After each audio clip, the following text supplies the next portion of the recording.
তোমরা জানো আমাদের বিটিএস এর 7জন সদস্য, যাদের আমরা অ্যাঞ্জেল বলি, তারা আমাদের আর্মিদের উদ্দেশ্যে এমন কিছু কথা বলেছেন যা শুনলে তোমাদের মন খারাপ টুক করে ভেঙে হয়ে যাবে।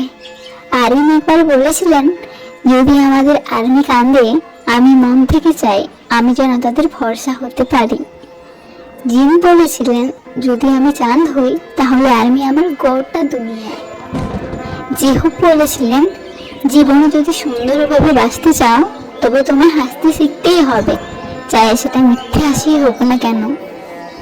সুগা বলেছিলেন, আর্মি আমাদের ক্ষমা করে দিও, আমরা শুরু থেকে তোমাদের পাশে থাকতে পারিনি, কিন্তু যেদিন তোমরা সবাই মিলে আমাদের খুঁজে বের করেছো সেদিন থেকে আমরা চেষ্টা করে যাচ্ছি যাতে তোমাদের কষ্টটুকু অন্তত কিছুটা কমাতে পারি।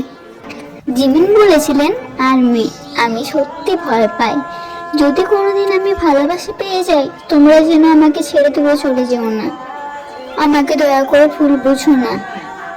তেয়াং বলেছিলেন, যদি কেউ তোমায় জিজ্ঞেস করে তোমার বয়ফ্রেন্ড কে, তুমি আমার নাম নিতে পারো, কিন্তু এটা মনে রেখো আমি আইডল, তোমার বয়ফ্রেন্ড বা হাজবেন্ডের মতো ভালোবাসতে পারবো না।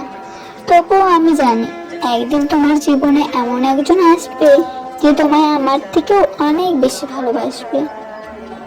জাংকুক বলেছিলেন, আর্মি যদি কেউ তোমাকে দেখে শেষ বাজায় তাহলে পেছন ফিরে তাকিও না, কারণ তুমি একজন মেয়ে, রাস্তার কোনো কুকুর নও।